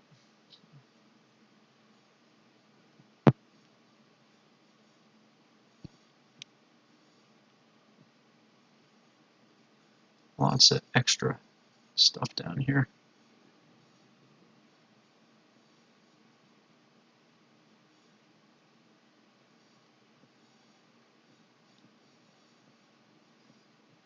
Okay, let's see if we can. I'm just going to actually move just a touch. I might, yeah, I think maybe if I just do this tiny bit more over the top, we might be able to see this better. All right, let's see. So what we're going to do is grab the femoral vessels here, and we're going to move them over, right? So we're going to take all the femoral stuff, we're going to move it out of the way. We got some other veins here. We're going to get all this stuff over, out of the way, get everything up and out, everything over this way, kind of like that. And as we move, here's the femoral stuff, we move that over. Look at how we expose deep femoral. See? So it would be under that stuff. So that's where deep femoral continues. And we're going to follow that down to right there. See that? Can we see that split there? Yeah. Decently? Yeah. A little bit, maybe. Can we see it like that? All right, see that split there? So this is going to be coming down like that. And instead of holding it, I'm just going to use my fingers. It was splitting like this, right? Deep femoral is continuing on this side. First perforating artery is going that way, like that. So let's see if I can grab it again. Here, like that, right? So I'm holding deep femoral. So this is deep femoral to deep femoral still, and this is perforating, going this way. And if we followed this guy down farther, this would pass underneath of adductor longus. It does. And then as it passes under adductor longus, you'd have a couple more perforating branches. But at least we can see that first one right there, like that. So again, here, deep femoral, perforating, like that. Okay? And again, in order to see any of that, we had to move the femoral vessels, all this stuff up here. We had to pull all this out of the way so we get down in there, like that. All right, I think that's a decent enough picture for that part. Okay, so that takes care of all the branches that we need right here. Now, let's look back at our drawing. And here, oops, right here. So we follow femoral down. We did all the branches, everything, and we follow femoral down, down, down, and you see this letter B. And we go over to the other side and look at how femoral crosses to the posterior side of the thigh. So we start on the anterior side, we cross to the posterior side. We want to see where is this spot where femoral transfers from the anterior to the posterior side. And you're going to note that at that spot there's a passageway that allows femoral to go from here to here. And that passageway is called the adductor canal or the adductor hiatus, either one. They're synonymous, all right? Adductor canal, adductor hiatus. And that's what the femoral artery, which we can see right here, is going to pass through to get to the posterior side.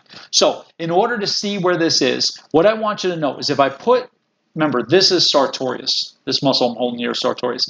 And look at how sartorius, see how it covers a fair bit of the femoral artery there? So here's femoral artery. And if I put sartorius in place, see how it covers over some. So we're going to move sartorius so we can see a little bit more. Whoops. Uh-oh.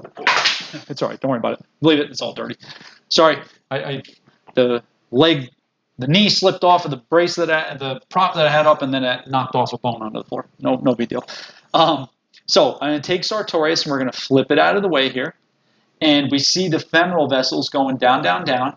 And right here is where we're going to go into this passageway. And I should be able to highlight it, I think, with a probe. So let's see. So here. So we follow down the femoral artery, and the vein's doing the same thing, but we're just going to follow down the artery, down, down, down, and you see right there.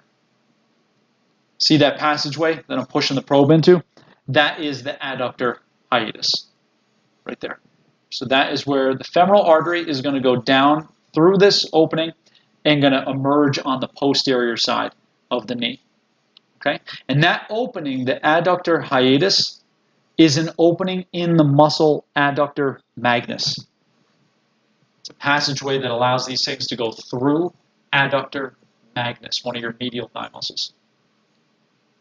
Okay, so for that, I would say, if we follow this artery down, we follow it down, down, down, I'm going to push the probe into that opening. I want you to tell me what is that passageway called that the probe is passing through, that this artery also goes through.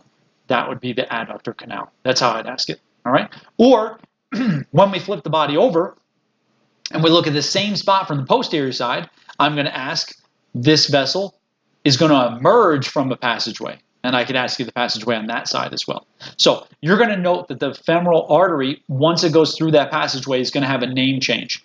We're going to stop calling it femoral, and we're going to start calling it popliteal artery. And we're going to pick up popliteal on the posterior side next time. All right, so for now, for the thigh, you're going to follow femoral down to the adductor hiatus, stop, then next time we flip the body over and we'll continue there. All right, so let's go back to our drawing. So this is a little, not confusing, but you're not going to get the full picture until we flip the body over next time. Because notice right here, see this letter B and C. And notice how we don't have any artery branches that we're showing on the anterior side in this area. But we look over here, and you see the letter B and C, and notice how we do have some artery things happening in this area. But that's on the posterior side, so we're not going to see that till next time. This is where we'll see that popliteal artery emerging from that adductor hiatus and then it splitting, right? So we're going to name this stuff. It's not a big deal. You're going to see it next time, but you got that popliteal artery is going to go behind the knee, and we can see that it splits right there. And it splits into your anterior and posterior tibial arteries. And notice how posterior tibial stays on the posterior side, but anterior tibial, here, back over, it emerges on the anterior side. So this is the one we want to find on the anterior side. We're going to find where anterior tibial emerges, okay? And then we follow it down, and we see the anterior tibial, as we go down, has a name change. Once it crosses to the top of the foot, we're going to call it dorsalis pedis, right? And then there's some other branches. Now, we're not going to be able to see these, but we will see anterior tibial, and we will see dorsalis pedis. That's what we're going to look for, all right? Now, in order to do that, we have to slide down a little bit. So we're going to slide down, down, down, back down here. Let me get the leg back up on the little stand here. Okay. So we're looking back at the anterior side of the leg. We had all those shin muscles that we were going over. That was tibialis anterior and extensor hallucis longus, extensor digitorum longus, and fibularis tertius. That's all these guys here. That's where we are. All right. So what we're going to do is we are going to spread apart tibialis anterior and extensor hallucis longus. We're going to separate those two muscles, and in between those two and deep to them is where we're going to find the anterior tibial vessels. All right, so let's see how well I can get this to stay. Don't know. Let's see, maybe something like this. Yeah, that's pretty good. right there. Let's grab these muscles here. Let's separate them. So we're going to grab those first two. We're going to open them up, and hopefully you guys can see that vessel that we exposed right there.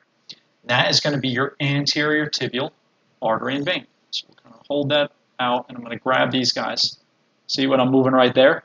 That is your anterior tibial artery and vein. Now, notice that in this area, I'm holding it out of the way, but I'm going to let go of it for a second.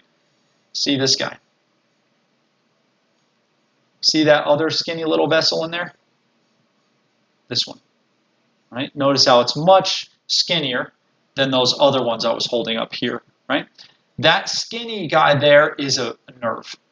And this is going to be your deep fibular nerve that we're going to come back to in a second. So we're just going to ignore that one for a second. I'm going to move that skinny one out of the way. So all we're looking at here are the artery and vein, which is this here. Right? So anterior tibial artery and vein. We're really just worried about the artery, but again, the deep veins run along with the arteries just like they did in the upper extremity. And then right here, we're going to cross the ankle joint, okay? And this vessel is going to have a name change from here to here. Anterior tibial, dorsalis pedis down there. Pedis is for foot, dorsalis, dorsal side of the foot, right? So let's come down a little bit right here. We're going to spread this apart. Where should I get this stuff out of the way here? And right, oh boy, these are a little slippery, sorry. Oh my goodness, come on. There we go. Right, open that up a little bit right there. So we got to take extensor hallucis brevis and just move it over a little. And right there, we're going to expose this vessel right here. And that is dorsalis pedis. So again, we could see it up there. Right here this is tibialis anterior up here. Down here it's dorsalis pedis. So it's the same exact thing, just after it crosses the foot. And I know it's not the, oh my God, I can't grab this stuff. It's not the greatest picture just because it's covered up by a lot of stuff. But this one here, that would be, I'll just highlight it, that would be dorsalis pedis right there. All right. Again, it's just a name change. So if I was going to ask that, instead of highlighting dorsalis pedis, I would probably separate these muscles like we just did. I'd hold these apart so we could see anterior tibial artery and vein. Kind of, how do I do that? Oh, like this, right? I would kind of hold it apart like that, and I'd say, okay, we got this artery here, that artery here. I want to know what it's called here, or I want to know what this artery is called after it crosses here and emerges over here. That would be where I'd want the name change, dorsalis pedis. So I'd probably just show it to you here and just say, if we follow that down, once it passes here, we have a name change. I want to know what it's called here. That's how I would ask it. All right? Because it's a little tough for me to hold everything in the right spot and to see dorsalis pedis properly there. Okay. And then further down, there's a couple more branches. We're not going to worry about them because we're not going to see them anyway. So you have like an arcuate branch, and you got some digital branches down there. We're not going to worry about those. All right, so just anterior tibial artery to the name change where it becomes dorsalis pedis. That's as far down as we're going to follow it. All right, so that takes care of the arteries. That also takes care of the deep veins because they're the same name as the arteries, same spot, same everything. What we need to do now are the superficial veins. And on the anterior side of the body, there is one superficial vein. One. All right, and that's going to be your great saphenous vein. Great saphenous. All right, that'll be a superficial vein running along the anterior side of the thigh and the anterior side of the leg. So we're going to go all the way back up, and we're going to follow this guy down. It's very large, and it's very long. All right, so let's come all the way back up here. All right, so we're coming back up to where we can see the femoral triangle up in here. And let's grab the femoral vein. So again, let's just highlight those three things that we had found. Again, like that. And here's the femoral vein, femoral artery, and then femoral nerve when I'm holding there. Right now, we're going to worry about the vein. All right, so there's the femoral vein. And notice the femoral vein is going down this way. And then we got this really large branch. See this? All this stuff I'm holding up here. And this would sit up on top of all this other stuff. See, like that. And this is going to be your great saphenous vein. We got a whole bunch. See all these branches? All this stuff here. This is all branches off a great saphenous. You see how it all drains down right here to connect into your femoral vein. So this is great saphenous. So I'm going to keep a hand on this. Let's slide this down. All right, so you see it there? And there were other branches off of this. We left some. You can see like some like that, but we cut others off. We just left the main pathway. This is going to go down. So it goes along the medial side of the thigh. It goes down. Move the fascia back up in place. It goes down right along the medial side of the knee and really just a little bit behind the knee. Okay, so we can see that whole thing here. We're going to follow it down. So let's move down farther here. And we can see it's branching. See, look at all these branches and stuff. All those branches, still great saphenous. We're going to follow the main pathway here. So I'm going to turn this out. And here's the main pathway. See it? Here, here, here. See more branches. See like that? Down, down, down. So we'll keep my finger right there. Let's slide down a little farther. And right there, we can see it go right past the anterior side of the medial malleolus of the tibia. So great saphenous typically passes in front of the medial malleolus, and you see it coursing over towards the top of the foot. So these are all those veins and everything there coming to the top of your foot. That's all great saphenous. So medial side of the thigh, medial side of the leg, in front of the medial malleolus, to the dorsal side of the foot. That's where great saphenous is going to go. You guys will be able to see great saphenous even if it's very difficult to get your legs highly vascularized. You got to really have low body fat to be able to see a bunch of veins and stuff popping out on your thighs. That's kind of tough. But many of you can see veins from your knee down, like on your calves and on your shin, and especially on the top of your foot, right? So if you guys don't have any socks on right now, look at the top of your foot, and you might be able to see that large vein crossing in front of the medial side of your ankle. So feel those bony spots in your ankle, go just anterior to it. You might see a big vein coming across there, and then coursing over to the top of your foot. And that's all great saphenous. All right? So that's with the one superficial vein we have on this side. Now it has a ton of branches off of it. We're not going to worry about the branches, just the main pathway, great saphenous. And then we're going to put a note by great saphenous and say that this is the vein that gets harvested if you need artery repair in your body. And the most often the most common use for that is to repair damaged arteries in your heart. So when you have bypass surgery is bypassing or replacing damaged arteries in your heart with healthier vessels. So what we would do is we would cut, and let me just move back up. So let's go back up to where great saphenous was really large up here. So if we cut, say, this portion of, whoops, sorry, camera's all shaky. If we cut this portion of great saphenous out, we can see this whole thing. But we're going to get it like right here. Cut this portion out. We have a nice long portion that doesn't have any branches coming off of it. And this vessel is relatively, for a vein, it has thick muscular walls, which is not common for a vein, but this particular one has them. And if we cut this whole thing out, the blood's just going to go through the deep system instead. It doesn't matter. We don't need this superficial vein. So it's one that we don't need. It's relatively long. It's thick and strong. So it's a good candidate to use as a replacement for arteries. So damaged arteries in your heart or other places in your body can be replaced with sections of veins. And that would be when you have bypass surgery. Okay, and your great saphenous is the one that gets harvested most often. All right, so that takes care of the superficial veins. And the very last thing we have are the nerves. And again, we don't have a drawing for this. It's okay. You're going to associate the nerves either with arteries or with muscles. That's where you're going to associate these things with. And there's only a couple. So remember when we did the upper extremity, we had the whole brachial plexus and all the branches and everything. There is a lumbar and sacral plexus down here. But unlike the brachial plexus, it's much harder to get to and dissect to and be able to identify all of it. So we're not going to do all of the beginning parts of those plexuses. We're only going to see the terminal nerves after it's combined. And remember in the brachial plexus we had roots and trunks and divisions and cords, and then we got to the nerves. Here we're just skipping to the nerves, the last part, right? The terminal stuff.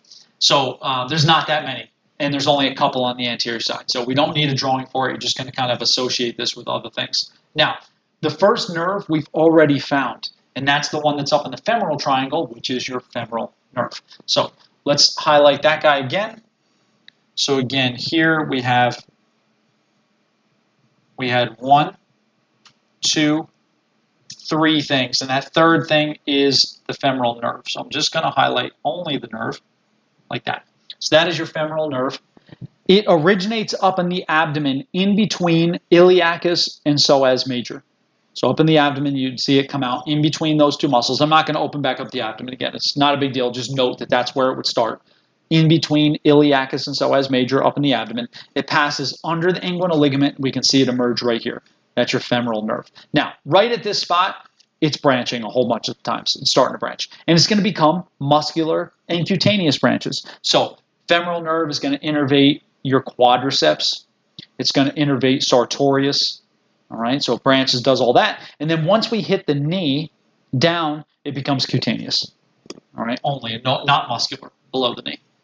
So that'll be femoral. So this is really where you want to identify it, right in the femoral triangle with those other femoral vessels. That's it. So you got femoral there. Take that guy out.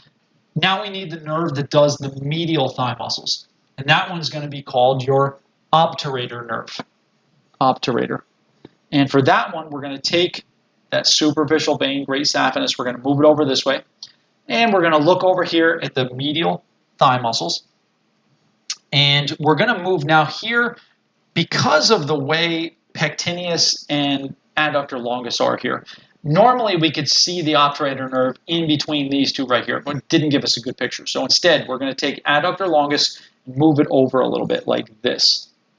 And right here, and I'm going to grab it. You'll see it once I move it around. It's very small. This guy. See this guy that I'm moving right there? That is your obturator nerve. So where we're going to find it is in between adductor longus and the muscle under that, which is adductor brevis. So right emerging from in between those two, we have your obturator nerve right there. And that one is going to innervate all of those medial thigh muscles that we talked about. And then again, once you get below the knee, the obturator nerve becomes cutaneous. So it's only going to do muscles above the knee, and it's only going to do those medial thigh muscles. So we got 2 nerves in this area. Femoral, which you associate with the femoral triangle, and the other femoral vessels, and then obturator, which in our case, we're going to locate in between adductor longus, adductor brevis. In between those two is where you're going to find that one. Again, we're going to take adductor longus and move it out of the way, and again, we find that nerve right there. All right, obturator. Now we're going to move down. So we come all the way down, down, down, down, down.